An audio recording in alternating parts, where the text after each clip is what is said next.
Hello friends, welcome back to my channel. আজকে আমি বানাতে চলেছি খুবই মজাদার এবং খুবই সুস্বাদু একটি রেসিপি। এই রেসিপিটি বানানোর জন্য আমাদের খুব একটা ইনগ্রিডিয়েন্টস দরকার হয় না। বাড়িতে থাকা মাত্র কয়েকটি ইনগ্রিডিয়েন্টস দিয়ে কিন্তু এই হালুয়াটা বাড়িতেই ঝটপট বানিয়ে নেওয়া যায়। চলুন তাহলে দেখে নিই রেসিপিটি। সবার প্রথমে আমি এখানে নিয়েছি 1.5 কাপের মতো কর্নফ্লাওয়ার, আর আমি এর সাথে অ্যাড করে দেব কিছুটা পরিমাণ জল দিয়ে এটাকে আমি একটু ভালোভাবে ঘুলে রেখে দেব।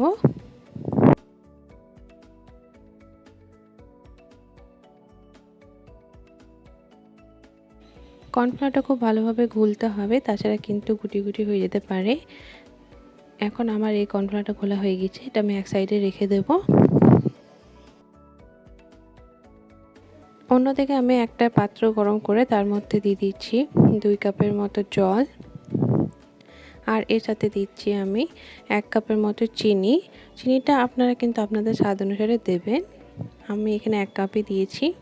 এখন চিনি আর জলটা ফুটে উঠেছে, এর মধ্যে আমি কর্নফ্লাওয়ারটা দিয়ে দিচ্ছি এবং এই কর্নফ্লাওয়ারটা দেওয়ার পর এটা কিন্তু অনবরত নাড়তে থাকতে হবে, তাছাড়া কিন্তু এটা খুব তাড়াতাড়ি জমাট বেঁধে যাবে।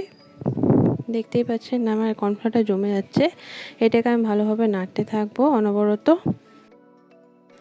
এটা নাড়তে নাড়তে কিন্তু খুব তাড়াতাড়ি জমাট বেঁধে যাবে, আর যদি প্রয়োজন হয় আর একটু জল অ্যাড করতে পারেন, অসুবিধা নেই তাতে। আমার এই কর্নফ্লাওয়ারটা কিন্তু খুব গাঢ় হয়ে গিয়েছে। এখন আমি এটাকে এইভাবে নাড়বো। আমি এর মধ্যে আর একটু জল অ্যাড করেছি এবং আমি এর কনসিস্টেন্সিটা ঠিক এইরকমভাবে রেখেছি। এরপর আমি এর মধ্যে দিয়ে দিয়েছি ফুড কালার। আপনারা চাইলে যে কোনো ফুড কালার দিতে পারেন, এতে কিন্তু এটা দেখতে খুবই আকর্ষণীয় লাগবে। এবং এই ফুড কালারটা দেওয়ার পর এটাকে আমি ভালোভাবে মাখিয়ে নিচ্ছি। এই হালুয়াটা করার সময় কিন্তু খুব ধৈর্যের প্রয়োজন, এটাকে একটু বেশিক্ষণ ধরে নাড়াচাড়া করতে হবে। খুব বেশি ইনগ্রিডিয়েন্টস কিন্তু এর ক্ষেত্রে লাগবে না, কিন্তু এটাকে একটু ভালোভাবে নাড়াচাড়া করলে এই হালুয়াটা একদম পারফেক্ট হবে। সেই জন্য এটাকে কিন্তু অনবরত কড়াইয়ে হালকা ফ্লেমে রেখে নাড়তে হবে। আর আমি এর মধ্যে অ্যাড করছি একটু একটু করে ঘি। আপনারা চাইলে কিন্তু এক্ষেত্রে বাটার ইউজ করতে পারেন। অল্প করে ঘি দিতে হবে আর এইভাবে নাড়তে থাকতে হবে, তাহলে কিন্তু আমার এই হালুয়াটা পুরো পারফেক্ট হবে। এইভাবে নাড়তে নাড়তে যখন একদম ঘি ছেড়ে দেবে তখনই বুঝতে হবে যে হালুয়াটা রেডি হয়েছে। এখন কিন্তু আমাকে মোটামুটি এটা 15 থেকে 20 মিনিট এইভাবে নাড়তে থাকতে হবে, আর এইভাবে একটু একটু করে ঘি দিতেই হবে।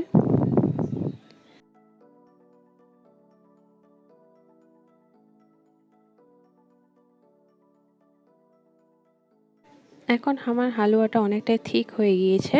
এখন আমি এর মধ্যে কিছু ড্রাই ফ্রুটস দিয়ে দিচ্ছি। আমি এখানে দিয়েছি আমন্ডস কুচি আর কাজু কুচি।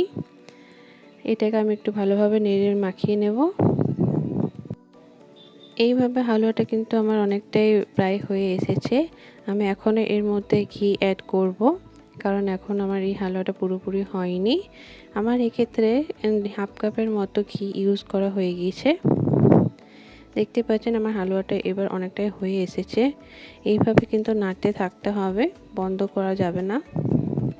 এই হালুয়াটা কিন্তু ছোট থেকে বড় বাড়ির সকলেরই কিন্তু খুবই পছন্দ হবে।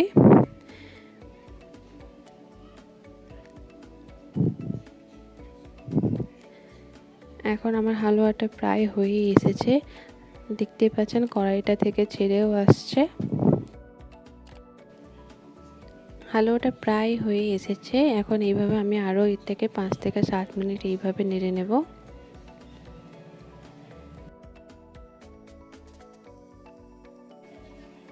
এখন আমার হালুয়াটা অনেকটাই হয়ে গিয়েছে। দেখতে পাচ্ছেন এর চারিদিক থেকে তেলও বেরিয়ে এসেছে, আর এটা কড়াইয়ে কিন্তু খুব একটা লেগেও যায়নি। এখন এই মুহূর্তে কিন্তু আমি গ্যাসটা অফ করে দিচ্ছি। হালুয়াটাকে সেট করার জন্য একটা পাত্রে আগে থেকে আমি একটু বাটার লাগিয়ে রেখেছি। এইভাবে আমি একটা পাত্রের মধ্যে এটাকে ঢেলে সেট করে নিচ্ছি। এরপর এটাকে আমি একটু রুম টেম্পারেচারে রেখে দেব 8 ঘন্টা মতো। আধ ঘন্টা মতো রুম টেম্পারেচারে রাখার পর আমি এটাকে কিছুক্ষণ ফ্রিজে রেখেছিলাম। তারপর আমি এটাকে বের করে এইভাবে পিস পিস করে কেটে নিচ্ছি। দেখতেই পাচ্ছেন আমার হালুয়াটা কতটা পারফেক্ট হয়েছে। এইভাবে কিন্তু আপনারা চাইলে খুব সহজেই বাড়িতে এই হালুয়াটা বানিয়ে নিতে পারেন। যে কোনো অনুষ্ঠানের ক্ষেত্রে কিন্তু এই হালুয়াটা একদম পারফেক্ট। আশা করি আমার এই ভিডিওটি এবং রেসিপিটি আপনাদের ভালো লেগেছে। এই রকম নিত্য নতুন রেসিপি পাওয়ার জন্য আমার এই চ্যানেলটিকে কিন্তু সাবস্ক্রাইব করতে ভুলবেন না, এবং এই হালুয়াটা আপনারা অবশ্যই বাড়িতে ট্রাই করে দেখবেন। কেমন হয়েছে আমাকে কমেন্ট করে জানাবেন। আশা করি আমার এই ভিডিওটি আপনাদের ভালো লেগেছে। ভালো লেগে থাকলে অবশ্যই কিন্তু লাইক, কমেন্ট এবং সাবস্ক্রাইব করে দেবেন।